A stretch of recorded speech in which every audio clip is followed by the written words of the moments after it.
सूरज की हल्की हल्की किरणें नदी पर पड़ रही थीं। पानी में सुनहरी चमक थी। गांव में सुबह की चहल पहल शुरू हो गई थी, लेकिन बड़े भाई हरिराम के घर में हमेशा की तरह कड़क आवाज गूंज रही थी। अरे ओ शिवा, उठ जा, कब तक सोता रहेगा? देख, मैं तुझसे बड़ा हूं। जब तक मैं जिंदा हूं, तुझे आराम करने का हक नहीं। छोटा भाई शिवराम, जो अभी अभी जागा था, चुपचाप उठ गया। उसकी पत्नी राधा भी डरकर खड़ी हो गई। मेरी ही छांव में रहकर पेट भरता है। घर भी मेरे नाम का, खेत भी मेरे नाम का। तेरा तो कुछ भी नहीं है शिवा। याद रख, अगर मेरा दिल बड़ा ना होता तो तू सड़क पर बैठा होता। अब क्या तेरी औकात क्या है? तेरा तो कुछ भी नहीं है शिवा। कभी आईने में देखा है खुद को? तू तो बस मेरा दिया हुआ एक टुकड़ा है, जो भीख की तरह मैं तुझे डाल देता हूं। याद रख, अगर मेरा दिल इतना बड़ा ना होता तो आज तू सड़क पर भीख मांगता फिरता। हरिराम हर रोज उसे ताने देता। शिवराम चुप था। उसने कभी जवाब नहीं दिया। उसके माता पिता बचपन में ही मर गए थे। बड़ा भाई ही उसे पाल पोस कर बड़ा कर लाया था। लेकिन जैसे जैसे हरिराम की उम्र और दौलत बढ़ी, उसका दिल सिकुड़ता चला गया।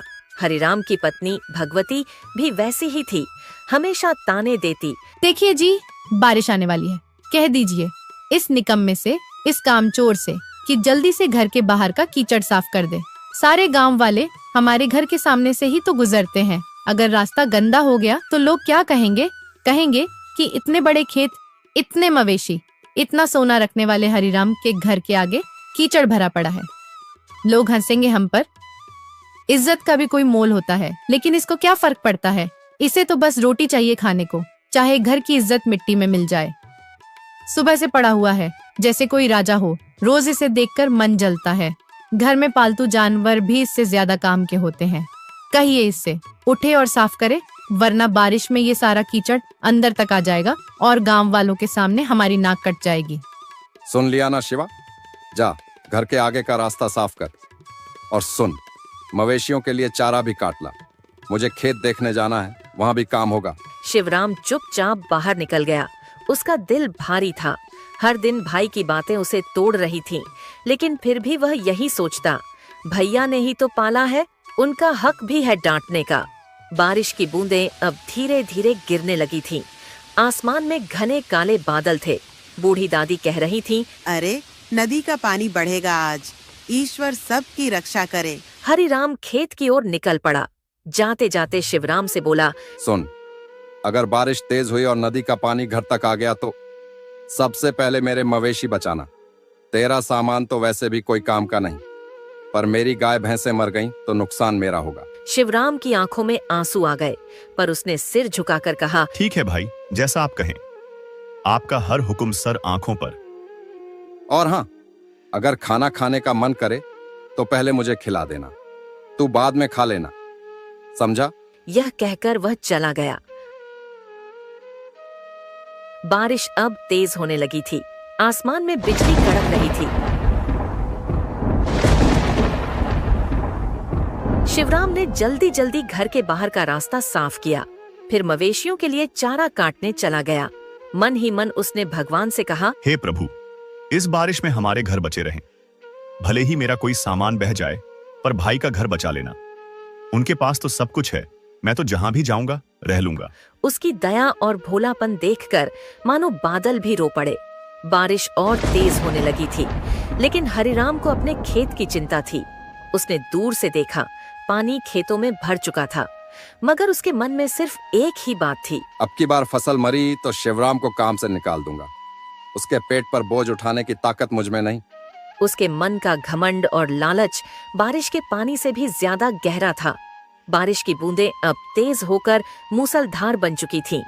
गांव के लोग अपने अपने घरों को मजबूत करने में लगे थे। नदी का पानी उफन कर किनारों से बाहर आने लगा था। उसी समय हरिराम घर लौट आया। मूड और भी खराब था।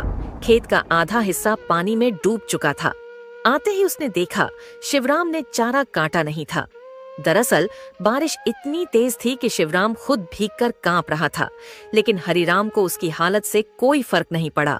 उसने गुस्से से चिल्लाकर कहा, निकम्मे, जब देखो तब भीगता रहता है। चारा नहीं काटा, अब मवेशी भूखे मर जाएंगे। तू किस काम का है आखिर? भाई, बारिश बहुत तेज थी, माफ कर दो, मैं अभी काट लाता हूँ। हरिराम की आंखों में घमंड और नफरत भर गई। उसने एक जोरदार लात शिवराम के पेट में मारी। शिवराम गिर पड़ा। उसकी पत्नी राधा दौड़ती हुई आई, लेकिन हरिराम ने उसे भी धक्का दे दिया। बंसी, उनका छोटा बेटा, जोर जोर से रोने लगा।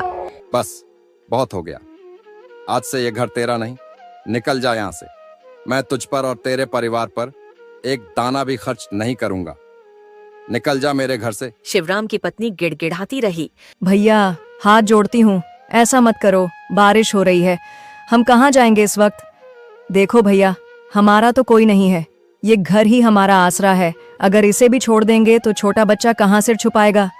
भैया, भगवान के लिए, इतनी रात में, इतनी ठंडी में कहाँ जाएंगे हम? सड़क पर मर जाएंगे भैया। आपको जो चाहे सजा दे दीजिए, काम का दोहरा बोझ दे दीजिए, लेकिन घर से मत निकालो। जहां मर्जी जाओ, नदी में डूब मरना है तो मर जाओ, मुझे कोई फर्क नहीं पड़ता। ये घर मेरा है और इसमें रहने का हक भी सिर्फ मेरा है।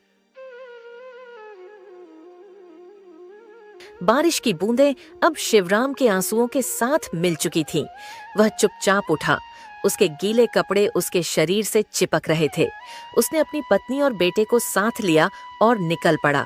उसकी पत्नी की आंखें लाल थीं, लेकिन उसने भी कुछ नहीं कहा। दोनों घर से बाहर निकल गए। बाहर ठंडी हवा चल रही थी। बारिश में उनके पैर कीचड़ में धंस रहे थे। बच्चे का शरीर ठंड से कांप रहा था। रात का अंधेरा उतर आया था। गांव के लोग खिड़कियों से देख रहे थे, पर किसी की हिम्मत नहीं हुई कुछ बोलने की। हरिराम से सब डरते थे। शिवराम धीरे धीरे नदी की ओर बढ़ गया। नदी किनारे थोड़ी सी ऊंचाई थी, जहां बरगद का बड़ा पेड़ था। वहीं पर एक पुरानी झोपड़ी थी। उसी पेड़ के नीचे उसने पत्नी से कहा, यहीं रुकते हैं राधा। देखो, ये पेड़ की जड़ें भले ही बाहर निकल आई हैं, ये झोपड़ी भी पुरानी और टूटी फूटी है, लेकिन हमारे लिए ये भी किसी महल से कम नहीं है। कम से कम हमारे सिर पर एक छत तो होगी।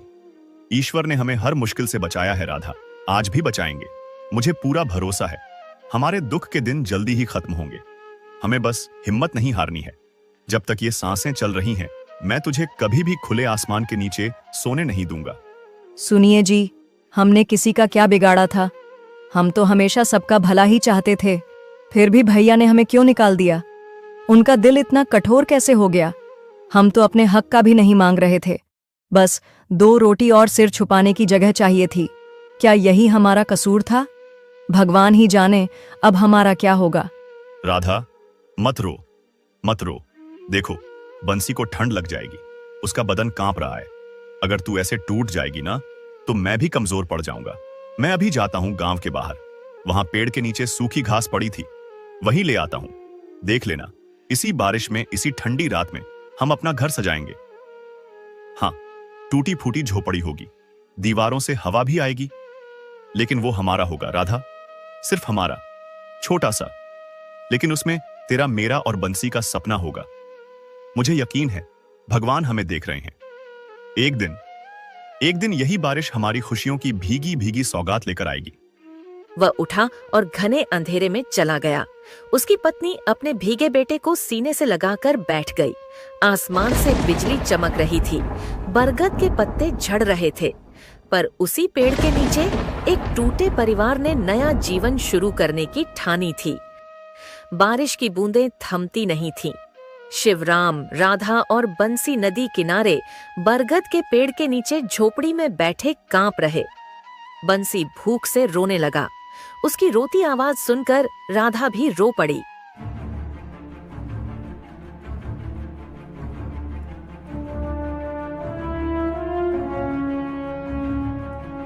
शिवराम गांव के बाहर बने कचरे के ढेर तक गया।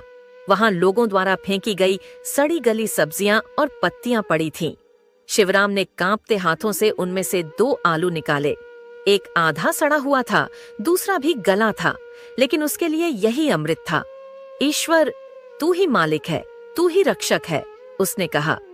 उसने 2 और छोटे छोटे बैंगन उठाए, फिर वापस झोपड़ी की ओर लौट पड़ा। रास्ते में ठंडी हवा उसके भीगे शरीर में चुभ रही थी। बिजली चमक रही थी और अचानक बादल फटने जैसे गरजने लगे। तेज हवाएं चली, बारिश की बूंदें मानो पत्थर बन गई। शिवराम किसी तरह झोपड़ी तक पहुंचा। राधा ने दरवाजे की जगह खड़ी होकर उसे अंदर खींचा। वह कांप रहा था, उसके हाथ से आलू और बैंगन गिर पड़े। राधा ने जल्दी से उन्हें उठाया और रोती हुई बोली, अरे तुम भीग क्यों गए शिवा? देखो तो सही, बारिश कितनी तेज हो रही है। तुम्हारा सारा बदन कांप रहा है, कपड़े भीगी चादर जैसे चिपक गए हैं। तुम ऐसे बाहर क्यों निकल गए थे? अगर तुम्हें कुछ हो गया तो हम कैसे झेंगे? मुझे बहुत डर लग रहा है। राधा, मत घबरा। आग तो नहीं जला सकते इस बारिश में, पर देखो मैं कुछ भुट्टे ले आया हूं, इन्हें ऐसे ही खा लेना। भले ही कच्चे हैं, लेकिन तुम्हें और बंसी को थोड़ी ताकत तो मिलेगी। मैं ठीक हूं राधा, मुझे भूख नहीं है, ठंड भी नहीं लग रही। बस तुम दोनों खा लो, तुम्हें मजबूत रहना होगा। तुम्हारे लिए ही तो मैं सांसें ले रहा हूं। तभी अचानक जोरदार हवा चली और झोपड़ी की आधी छत उड़ गई। ठंडा पानी भीतर गिरने लगा। बंसी डर से रोने लगा। राधा भी कांप गई। बारिश का कहर बढ़ता ही जा रहा था। हर तरफ अंधेरा, ठंडी हवा, बिजली की डरावनी चमक और उस वीरान झोपड़ी में 3 बेसहारा लोग। लेकिन शिवराम का दिल कह रहा था, भगवान, मेरी सांसें ले लेना, पर इन्हें बचा लेना। ईश्वर, तू ही मालिक है, तू ही रक्षक है। तेरे ही भरोसे तो ये सांसें चल रही हैं। आज हमारे पास कुछ भी नहीं बचा, ना घर, ना ठिकाना, ना ही कोई सहारा। बस तेरा नाम है जिसके सहारे हम जी रहे हैं। हे प्रभु, अगर हमने कभी कोई पाप किया हो तो माफ कर देना, लेकिन मेरे बच्चों को इस सर्दी और भूख से बचा लेना। तू ही हमारा सहारा है, तू ही हमें हिम्मत देता है। जब जब दुनिया ने मुंह मोड़ा है, तभी तेरा हाथ हमारे सिर पर महसूस हुआ है। इस बार भी हमें अकेला मत छोड़ना। उस रात उसने ठंड से कांपते हुए अपनी भीगी पत्नी और बेटे को सीने से लगाए आंखें बंद कर लीं। बारिश की बूंदें जैसे उसके चेहरे पर पड़ते हुए कह रही थीं, संघर्ष तो अभी शुरू हुआ है। बारिश लगातार 3 दिनों से हो रही थी। नदी का पानी किनारे तोड़कर बहने लगा था। झोपड़ी की दीवारें गीली होकर गल रही थीं। छप्पर टपक रहा था। अंदर बंसी ठंड और भूख से कांप रहा था। राधा का भी बुरा हाल था। उसकी आंखों के नीचे काले गड्ढे पड़ गए थे। 3 दिनों से उनके पेट में भरपेट खाना नहीं गया था। उस रात तेज हवा और बारिश की आवाज से झोपड़ी कांप रही थी। राधा ने कांपती आवाज में कहा, सुनिए जी, अब क्या होगा? देखिए ना, ये झोपड़ी भी कब गिर जाए कुछ भरोसा नहीं। हर तरफ से पानी टपक रहा है। अगर ये गिर गई तो हम कहाँ जाएंगे? बंसी को देखिए, उसे तेज बुखार है, उसकी सांस भी भारी हो रही है। उसके लिए तो दूध तक नहीं है हमारे पास। हम आखिर कब तक यूं ही जिंदा लाशों की तरह जीते रहेंगे? राधा, मैं भैया के पास जाऊंगा। जो भी हो, बच्चे की जान तो बचानी ही है। मैं उनसे थोड़ा सा दूध ही तो मांगूंगा। अगर उनका दिल पिघल जाए तो शायद बंसी बच जाए। भले ही मुझे कुछ भी सुनना पड़े, पर मैं जाऊंगा। भैया वापस घर लेंगे हमें? सच कहूं तो अगर आपके भाई ने आपको आपके हिस्से की जमीन दी होती तो आज हमारे पास भी एक मजबूत घर होता। लेकिन उन्हें तो बस यही लगा कि आपको पाला पोसा है तो आपके माँ बाप के हिस्से की जमीन पर भी उनका हक है। उन्होंने तो कभी ये जरूरी ही नहीं समझा कि वो जमीन आपकी भी थी। और आपने भी तो कभी अपना हिस्सा नहीं मांगा। क्यों? क्या हमारी जिंदगी की कोई कीमत नहीं? राधा, भैया ने मुझे पाल पोस कर बड़ा किया है। मेरे माता पिता के मरने के बाद उन्होंने ही तो मुझे सहारा दिया। अगर इस एहसान के बदले उन्होंने मेरी जमीन ले ली तो क्या हुआ? मैं भाई से कभी अपना हिस्सा नहीं लेना चाहता। जो दिया ईश्वर ने दिया, जो नहीं दिया वो भी उनकी मर्जी। अगर मेरे नसीब में होगा तो ईश्वर खुद देंगे। लेकिन मैं अपने भाई से कुछ मांगकर उनका सिर झुकाना नहीं चाहता। पर आज बच्चे की जान बचाने के लिए मुझे उनकी मदद लेने जाना ही होगा। शिवराम के दिल में भी यही उम्मीद थी। वो रात में ही अपना निकल पड़ा। रास्ते में घुटनों तक पानी था। बिजली की चमक में सब और भी डरावना लग रहा था। गांव के कच्चे रास्तों पर फिसलन थी, लेकिन उसके कदम नहीं रुके। वह भाई के घर पहुंचा। दरवाजा बंद था। अंदर से बातों की आवाज आ रही थी। भैया, दरवाजा खोलो। अंदर हरिराम अपनी पत्नी भगवती के साथ बैठा गर्म दूध पी रहा था। अब ये कौन आ गया इस तूफानी बारिश में?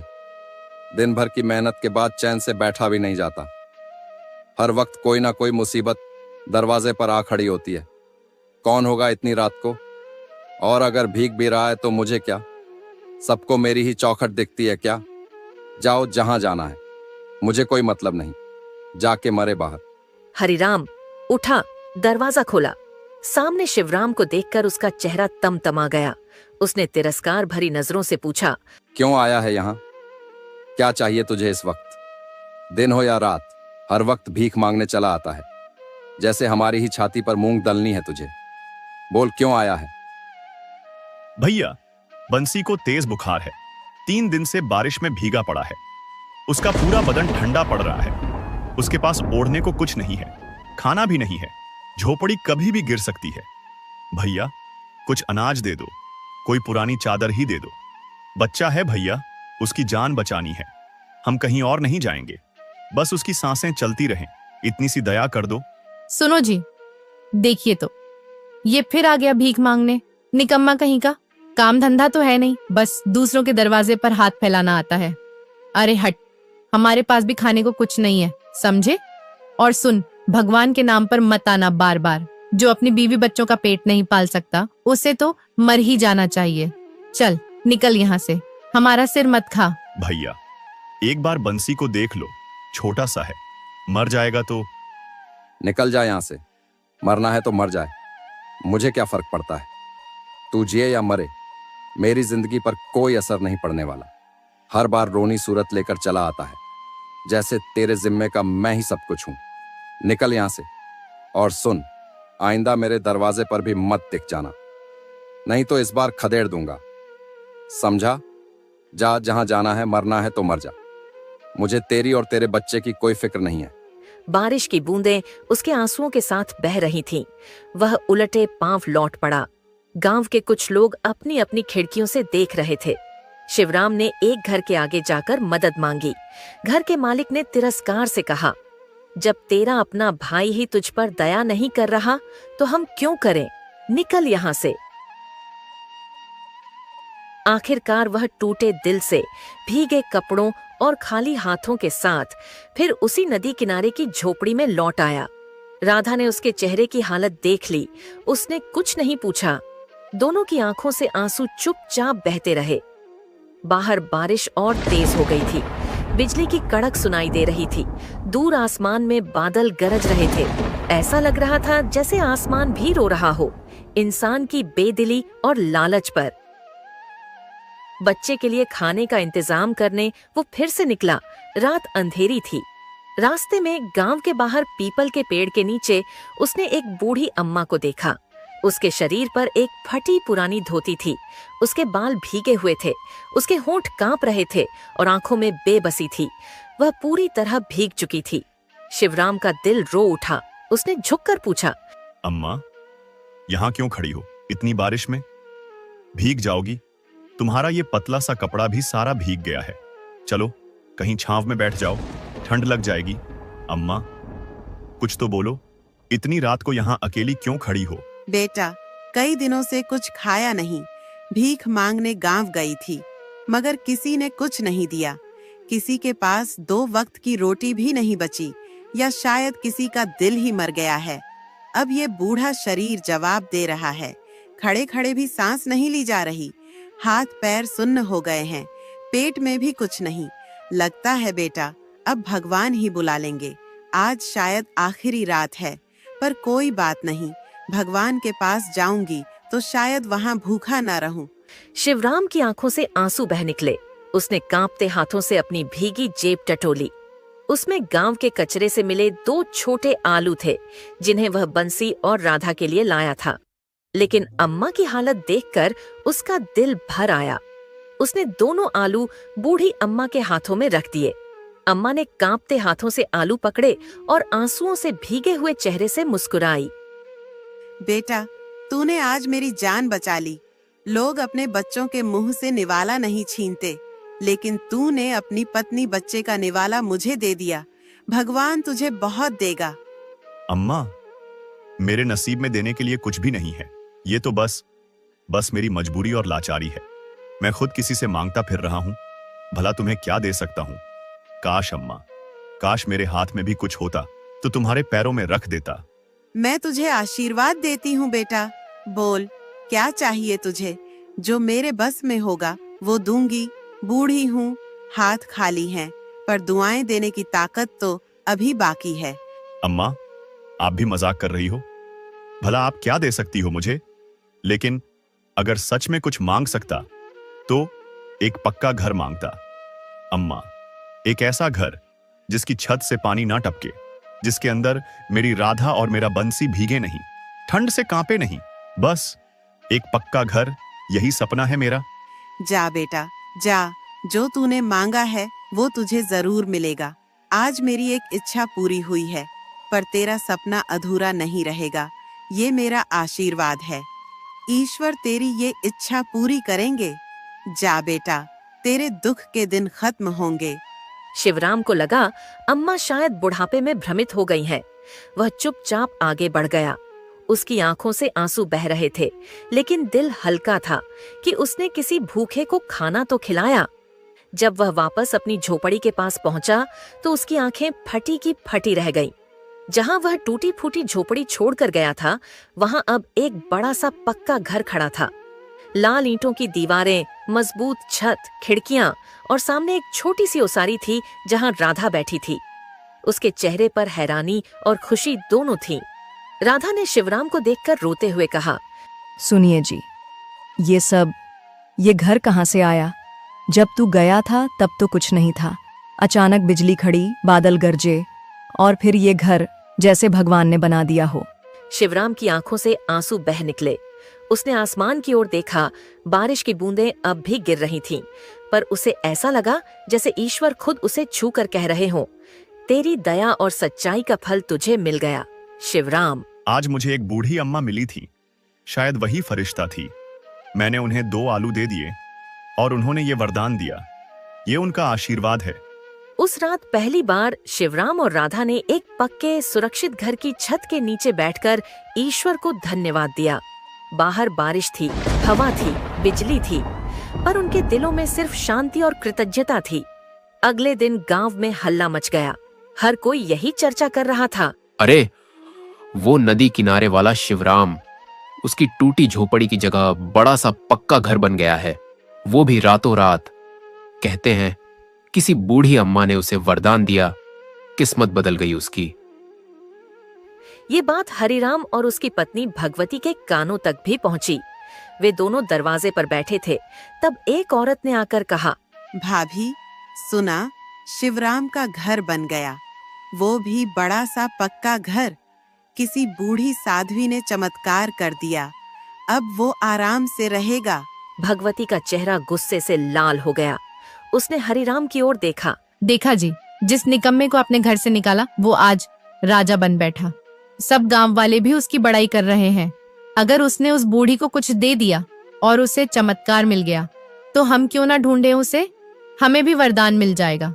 हरिराम का दिल भी जल उठा। उसका घमंड अब उसे कचोट रहा था। उसने तुर्श होकर कहा, हाँ, चलो उसे ढूंढते हैं। किस बूढ़ी ने उसकी किस्मत बदल दी? हम भी देंगे कुछ और मांगेंगे अपनी फसल की रक्षा, जमीन का विस्तार और भी बहुत कुछ। अगली सुबह हरिराम और भगवती गांव के बाहर निकल पड़े। कड़ाके की ठंड, कीचड़ और पानी से सने रास्तों पर वे हर जगह बूढ़ी अम्मा को ढूंढने लगे। पीपल के पेड़ के नीचे भी गए जहां शिवराम को अम्मा मिली थी। वहां कोई नहीं था। फिर वे नदी किनारे पहुंचे। वहां भी कोई नहीं मिला। गांव के मंदिर, तालाब, जंगल के रास्ते, हर जगह उन्होंने पूछा, कहीं कोई बूढ़ी साध्वी दिखी क्या? लोगों ने मना कर दिया। कुछ ने कहा, अरे छोड़ो, तुम्हें वो अम्मा नहीं मिलेंगी। अगर वो सच में कोई फरिश्ता थी तो किसी लालची इंसान के हिस्से में कभी नहीं आती। भगवान भी सोच समझकर ही देते हैं। उसने भी देख लिया होगा कि कौन उसके लायक है और कौन नहीं। ऐसे लोग तो उसके पास जाने के काबिल भी नहीं होते। जो सिर्फ अपना स्वार्थ देखते हैं, उन्हें फरिश्ते नहीं मिला करते। 3 दिन तक ढूंढने के बाद दोनों थक कर घर लौट आए। भगवती ने गुस्से में कहा, सब तेरी ही वजह से हुआ हरि। हाँ, सब तेरी वजह से। अगर तूने उस बेचार शिवराम को घर से ना निकाला होता तो ये दिन तो कभी नहीं देखने पड़ते। अब देखना, अब वही गांव में सबसे बड़ा कहलाएगा। लोग उसकी इज्जत करेंगे और हम पर थूकेंगे। लोग कहेंगे कि हरि ने अपने ही भाई को घर से निकाल दिया था और देखो ईश्वर ने कैसे पलट दिया उसका नसीब। तूने बहुत बड़ा पाप किया है, बहुत बड़ा, और उसका फल अब हमें भुगतना पड़ेगा। मेरी वजह से? अरे मेरी नहीं, तुम्हारी वजह से हुआ ये सब। तुम ही तो दिन रात उसे कोसती रहती थी, कभी उसकी गरीबी का ताना देती, कभी उसके निकम्मेपन का। तुम्हारे ही कहने पर तो मैंने उसे घर से निकाला था। तुम ही तो कहती थी कि उसका होना ना होना बराबर है। अब क्यों मेरे सिर मड़ रही हो सब कुछ? सच तो यह है कि तुमने ही मेरा दिल जला दिया था उसके खिलाफ। अब भुगतो, भुगतो तुम भी और मैं भी। हरिराम और भगवती का चेहरा उतर गया। उन्हें लग रहा था जैसे उसके हाथों से सब कुछ फिसल रहा हो। उनका घमंड और लालच उन्हें भीतर ही भीतर जला रहे थे। उधर शिवराम, राधा और बंसी तीनों अपने नए घर में बहुत खुश थे। बंसी नए घर में दौड़ दौड़ कर खेलता। शिवराम हर सुबह नदी किनारे बैठकर भगवान को याद करता। उसकी आंखों में कृतज्ञता के आंसू होते। वह मन ही मन कहता, प्रभु, मैंने तो कभी मांगा भी नहीं, आपने इतना दे दिया। अब जीवन भर आपका ही नाम लूंगा। बाहर बारिश की बूंदें गिर रही थीं। ठंडी हवा घर की खिड़की से अंदर आ रही थी, लेकिन अब डर नहीं था। अब वो पक्की छत के नीचे थे। अब उनके पास आसरा, सम्मान और संतोष था, जो हरिराम के पास होते हुए भी नहीं था। कहते हैं, पानी की तेज धारा और लालच दोनों का कोई भरोसा नहीं होता। नदी जब उफनती है तो अपने साथ मिट्टी, घर, पेड़ पौधे बहा ले जाती है, और इंसान जब लालच में डूबता है तो रिश्ते, अपनापन, संस्कार सब बहा देता है।